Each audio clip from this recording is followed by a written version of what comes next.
Hello friends, पैरुसल GS पे आपका स्वागत है। मित्रों, कई सारे विद्यार्थियों के द्वारा मेल किया गया था कि इकोनॉमी के क्वेश्चन का सॉल्यूशन क्या है। तो सबसे पहले तो आप इकोनॉमी के क्वेश्चन को अपने दिमाग में बसाइए कि इकोनॉमी किस तरह का पूछा जाता है। तो मोटा मोटा यहाँ पर मैं आपको एक चीज़ बता दूँ कि लगभग आपका ये बिल्कुल डन है कि 5 क्वेश्चन तो आपके जो रहते हैं वो आपके बिहार के बजट और इकोनॉमी सर्वे से आते हैं, और 10 क्वेश्चन आपके जो है इंडियन इकोनॉमी के जो आते हैं वो आपके इंडियन इकोनॉमिक्स के क्या है, करंट बेस पे ही आते हैं। उसमें भी आपका लेबर पार्टिसिपेशन, एफडीआई कितना है, एक्सचेंज रेट बेस पे क्या है, और या फिर किसी संस्था या संगठन से संबंधित कोई कमेटी है, जैसे कि लास्ट ईयर पूछा गया था कि कंपटीशन एक्ट 2002 जो है वो किस कमेटी ने सजेस्ट किया था कि इनेक्ट किया जाए, तो राघवन समिति उसका आंसर था। ऐसे ही वहां पर पूछा गया था कि भाई किस राज्य में सबसे ज़्यादा इक्विटी एफडीआई प्राप्त हुआ है, तो उसका आंसर महाराष्ट्र था, लेकिन ऑप्शन में कर्नाटक था, तो वो आंसर उसका चला गया। तो थोड़ा करंट के, लगभग नेशनल इकोनॉमी में भी करंट के 3 से 4 क्वेश्चन को जोड़ के 10 क्वेश्चन आपके इंडियन इकोनॉमी के रहते हैं। तो आइए इन सारे प्रश्नों को देखते हैं, फिर इसके अकॉर्डिंग एकदम सटीक रणनीति पे बात करते हैं। मित्रों, पैरुसल जीएस पे आपका पूरे इस बार टफ क्वेश्चन की एक टेस्ट सीरीज का जो पेड ग्रुप है मैंने शुरू कर दिया है। डिस्क्रिप्शन में उसका लिंक है, आप पैरुसल के टेलीग्राम चैनल के थ्रू उस लिंक में जुड़ सकते हैं। उसमें बहुत ही एक नॉमिनल चार्ज की फी रखी गई है। 12 जुलाई को पहला टेस्ट जो है आपका फिजिक्स से शुरू होगा, और क्वेश्चन जो है आपके ना तो रिपीटेड होंगे, ना ही किसी सोर्स से उसे कट पेस्ट किया जाएगा। क्वेश्चन बहुत ही जेन्युइन और बहुत टफ आपके लिए बनाए जाएंगे, ताकि आप एक अच्छा शेड्यूल फॉलो करके अपना स्तर बढ़ा सकें। बाकी जहां तक कंटेंट की बात है, उस पर मैंने पहले से ही कई सारी वीडियोस बना रखी हैं, जिन्हें आप डिस्क्रिप्शन के थ्रू फॉलो कर सकते हैं। आइए बात करते हैं। यहाँ पर इकोनॉमी में आपके सामने पहला जो यहाँ पे क्वेश्चन आया है, थोड़ा इसे ध्यान से देखिए। आपके सामने जो पहला क्वेश्चन है यहाँ पर कि वर्ष 2020-22 के लिए सबसे कम महिला कार्यबल भागीदारी कितने प्रतिशत बिहार में दर्ज की गई। पहला क्वेश्चन आपसे ये पूछा गया था। इसके बाद दूसरा क्वेश्चन यहाँ पे है कि भाई ये बताना है यहाँ पर कि आपका अधिकतम कर उद्योग किस जिले में है। तो देखिए, इसके आंसर को लेके कई सारे विकल्प और कई सारे ऑप्शन दिए गए थे, विद्यार्थियों के द्वारा काफ़ी ज़्यादा ऑब्जेक्शन किया गया था। तो ये क्वेश्चन आपका आयोग के द्वारा क्या किया गया है, इस प्रश्न को जो आपका है कि अधिकतम कर उद्योग कितना है, तो इसे आयोग के द्वारा डिलीट कर दिया गया था।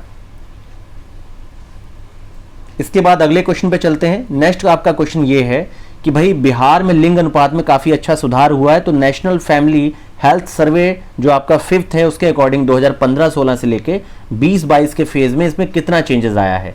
इस क्वेश्चन को ध्यान से देखिए। National family health survey 5th इस समय चल रहा है, तो वो आपसे पूछा जाएगा, इसमें फिर से इसी पर पूछा जा सकता है, तो आप इसकी पूरी समरी पढ़ सकते हैं। ये सारे मैं आपको पैरुसल जीएस के टेलीग्राम चैनल पे पीडीएफ जो हैं आपके national family health survey 4, 5th, इनमें क्या क्या की पॉइंट्स हैं वो सारे आपको प्रोवाइड करवा दिए जाएंगे। फिर आप थोड़ा ध्यान से देखिए कि बिहार आर्थिक सर्वेक्षण के अनुसार 2020-21 में बिहार में सकल राज्य घरेलू उत्पाद जो है वो कितना रखा गया है। तो ये बहुत ही आपके सामने बेसिक क्वेश्चन है, ये बहुत बेसिक क्वेश्चन है। आप कोई भी नोट्स, कोई भी एक पहला पेज ही उठाएंगे तो उसमें पता रहेगा कि कितनी ग्रोथ रेट इसकी है। फिर आपसे क्वेश्चन किया गया था कि निम्नलिखित में से बिहार की अर्थव्यवस्था के मामले में कौन सी बात सही है। पहला कहा गया कि भाई अर्थव्यवस्था का व्यावसायिक ढांचा ऊपर से स्थिर है। दूसरा कहा गया कि भारत में सबसे कम विकास दर में से एक है, जो कि 2.5% है, तो ये सही है। बिहार में अधिकतर प्राथमिक वस्तुओं का उत्पादन होता है, तो ये भी सही है।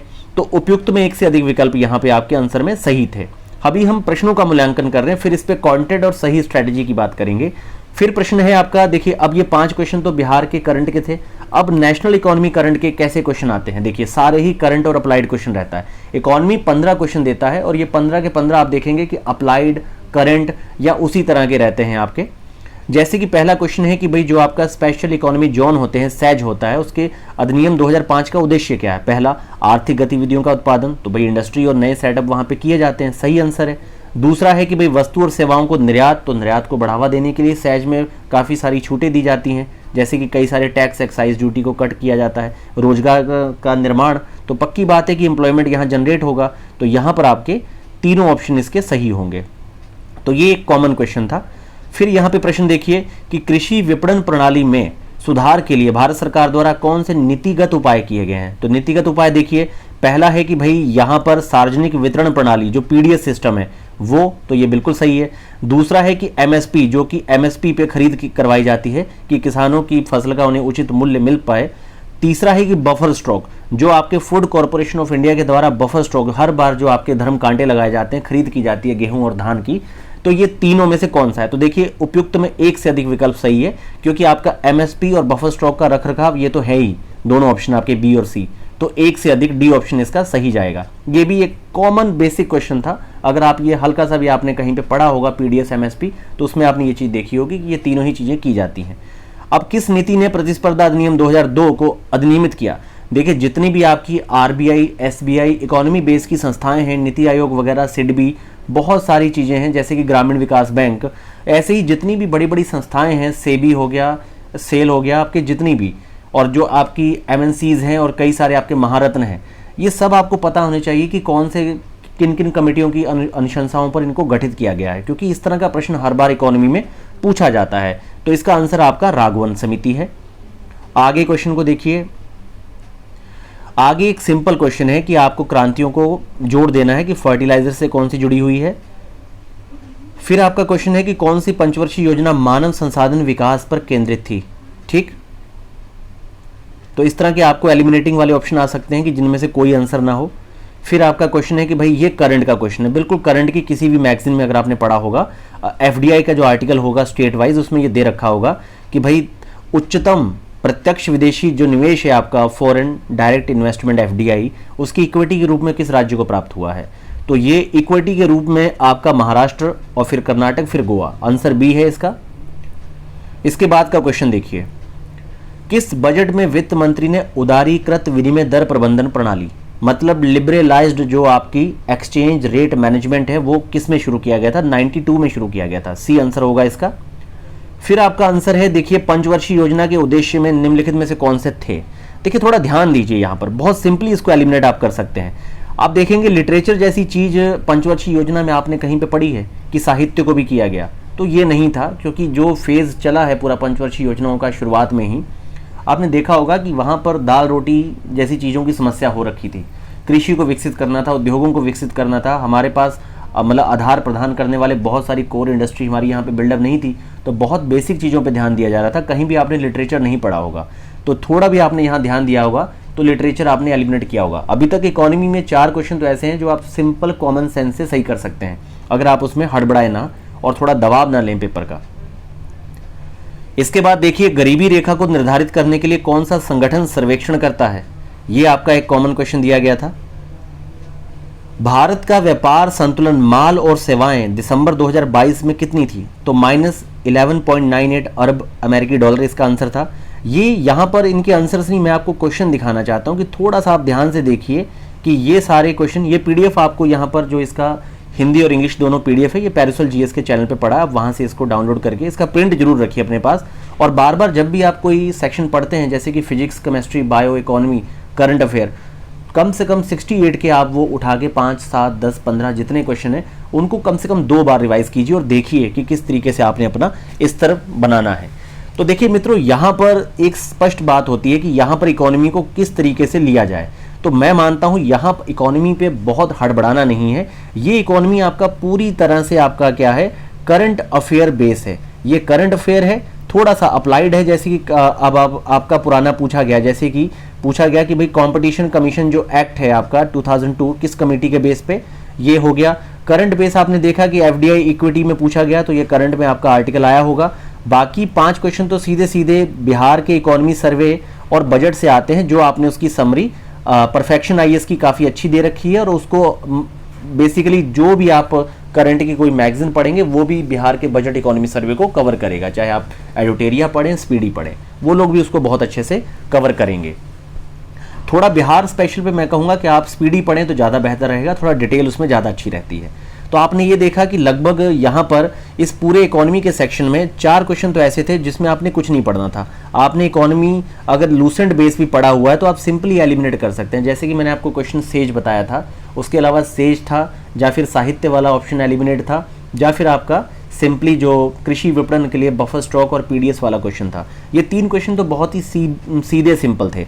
राघवन समिति ये फैक्चुअल है, अगर आपने पढ़ रखा है, जैसे मैंने आपको कहा कि जितनी भी इकोनॉमी की संस्थाएं हैं, सिडबी, ग्रामीण विकास बैंक, एसबीआई, आरबीआई, ये जिन कमेटियों की सिफारिशों के आधार पर गठित किया गया है, कई सारे ट्रिब्यूनल बेस बनाए गए हैं, आपको ये याद होने चाहिए। 8-10 हैं लगभग ये, और ये पूछ लिए जाते हैं, जैसे कि इस बार इन्होंने सीसीआई पूछ लिया कि किस कमेटी पे बेस है। इसके अलावा यहाँ पर मैंने आपको बताया कि भाई 5 क्वेश्चन तो बिहार के बजट इकोनॉमी सर्वे के आप किसी भी सोर्स से फॉलो कर सकते हैं। परफेक्शन आईएएस का भी बजट इकोनॉमी सर्वे काफ़ी अच्छा है, और आप स्पीडी से भी करंट की मैगजीन पढ़ेंगे स्टेट स्पेशल वाली, तो वहाँ पर कवर रहेगा। उसके अलावा ये जो क्वेश्चन है, कभी कभी इसमें 1-2 क्वेश्चन इस तरह के आ जाते हैं कि अगर आप इकोनॉमी में आपने एक चीज़ सीख लेनी है, आपने यहाँ पर तुक्का नहीं मारना है, आपने यहाँ पर ब्लाइंड गैस नहीं करना, क्योंकि अब आपकी जो निगेटिव मार्किंग है वो ज़्यादा है। ब्लाइंड गैस का आपको कोई फायदा नहीं होने वाला। इकोनॉमी के 15 क्वेश्चन है, आप अगर सही से 12 सॉलिड कर लें, 3 क्वेश्चन आप छोड़ दीजिए, आपको नुकसान नहीं है। देखिए, किसी भी फील्ड से अगर आप अब 1/3 नेगेटिव में 60% स्कोर उठा रहे हैं तो आपके लिए सेफ है। अगर आप 15 क्वेश्चन में 9 क्वेश्चन तक सही कर रहे हैं, वो आप अच्छा आपने स्कोर किया है। और अगर आप इकोनॉमी के 15 में से 12 तक चले जा रहे हैं तो आपने बहुत अच्छा स्कोर कर लिया। 2-3 क्वेश्चन को लेके कि चलो यार 12 तो किए हैं, 3 को भी अटेम्प्ट कर लेते हैं, इसको अपनी ईगो पे नहीं लेना है, आपने छोड़ देना है। अगर क्वेश्चन जैसे कि आपको ये किस यूनियन बजट में लिबरलाइज्ड आपकी एक्सचेंज रेट मैनेजमेंट सिस्टम, तो सिंपल लॉजिक यही था कि भाई 1991 में एलपीजी सिस्टम हम लोग लागू कर ही रहे थे, और कई सारी सहूलतें और कई सारे जो हमारे यहाँ पे आयात प्रशुल्क थे हमने हटा दिए थे। ठीक है, तो इस सेंस में आप उससे मिलती जुलती डेट जो है, अब इसमें यही डाउट था कि 91 कि 92 कौन सा ईयर मतलब कॉलम हमें यहाँ पे अटेम्प्ट लेना चाहिए, तो ये आपको यहाँ पे सोचना था। तो इस क्वेश्चन को भी आप छोड़ सकते हैं। तो कुल मिला के अभी आप यहाँ पे समझ चुके हैं कि यहाँ पर इकोनॉमी का पूरा करंट अप्लाइड सेक्शन आता है, जिसके लिए आपको बिहार का इकोनॉमी सर्वे अच्छे से पढ़ना है, भारत सरकार का आपको बजट और इकोनॉमी सर्वे सही से पढ़ना है, और ये करंट की मैगजीन में बहुत अच्छे से कवर किया जाएगा। उसके अलावा आपको कुछ नहीं करना। उसके अलावा अगर लूसेंट बेस का इकोनॉमी आपके दिमाग में है तो 4 से 5 लूसेंट में टेबल बना के कमेटी कमीशन दिए गए हैं, तो आप लूसेंट से जो राष्ट्रीय आय, नेशनल इनकम है, एक्सचेंज रेट है, बैंकिंग है, और ट्रेड और इंडस्ट्री वगैरह से रिलेटेड जो कमेटी पैनल महारत्न, ये सारी चीज़ें जो दे रखी ना, ये कम से कम एक सरसरी नज़र से देख लीजिए, तो आप यहाँ पर आराम से 15 में से 11 या 12 प्रश्न कर लेंगे। और ज़्यादा परेशान मत होइए कि यहाँ पर इकोनॉमी के 2 या 3 क्वेश्चन करने के लिए आप रमेश सिंह या संजीव वर्मा ये सब किताबें पढ़ें, ये आपके पास समय नहीं है, आप वहाँ से कुछ नहीं उठाएंगे। उससे अच्छा आप करंट को 2 रीडिंग और दे दीजिए, वहाँ पर आपके 4 या 5 क्वेश्चन बढ़ जाएंगे। तो ये यहाँ पर एक सिंपल सी स्ट्रैटेजी है आप लोगों के लिए, जिसे आप इकोनॉमिक्स के लिए फॉलो करिए। और मित्रों, डिस्क्रिप्शन में पूरा लिंक है, आप लोग पेड ग्रुप से जुड़ सकते हैं, जिसमें 500 एक नॉमिनल चार्ज रखा गया है, और क्वेश्चन पे ही सबसे ज़्यादा काम किया जाएगा। किसी जीएस सेक्शन का मैं यहाँ कंटेंट नहीं प्रोवाइड कर रहा हूँ, मैं क्वेश्चन पे ही इतनी गुणवत्ता दूंगा आपको कि वो प्रश्न आपको आपके मूल्यांकन के लिए सबसे सही रहेगा। आपको एक रणनीति और आपको एक ढांचा देगा कि किस तरीके से आपको तैयारी करनी है। जैसे कि मान लो कि स्टार्टिंग 12 जुलाई से हो रही है फिजिक्स से टेस्ट, तो 12, 13, 14, 15 4 दिन हम फिजिक्स के ही आपको 35 क्वेश्चन का मैं टेस्ट दूंगा शाम को 6 बजे। आप को यूनिट दी गई है, आपने वही 4 यूनिट को दबा के 3, 4, 5 बार पढ़ना है कि भाई मुझे एक भी प्रश्न गलत नहीं करना है, और मेरा प्रयास रहेगा कि आप लोग 10 से ज़्यादा सही ना कर पाए, लेकिन सारा क्वेश्चन वहीं से रहेगा जो सोर्स रहेगा आपका, और पूरी तरह से एनसीईआरटी बेसिक क्वेश्चन बनेंगे, जिसके लिए मैंने आपको कई सारे क्वेश्चन टेलीग्राम के चैनल पे पेस्ट कर रहा हूँ। आप उनसे देख सकते हैं कि किस तरीके के क्वेश्चन आपको दिए जाएंगे। ना तो ये प्रीवियस रिपीटेड होंगे, अब कोई संयोग से रिपीटेड जैसा हो जाए तो अलग बात है, लेकिन मैं पूरे फ्रेश आपके एनसीईआरटी से सारे टेस्ट आपको सारे क्वेश्चन बना के दूंगा। तो मित्रों, पैरुसल जीएस को जरूर सब्सक्राइब करें और पैरुसल के टेलीग्राम चैनल से जरूर जुड़ें।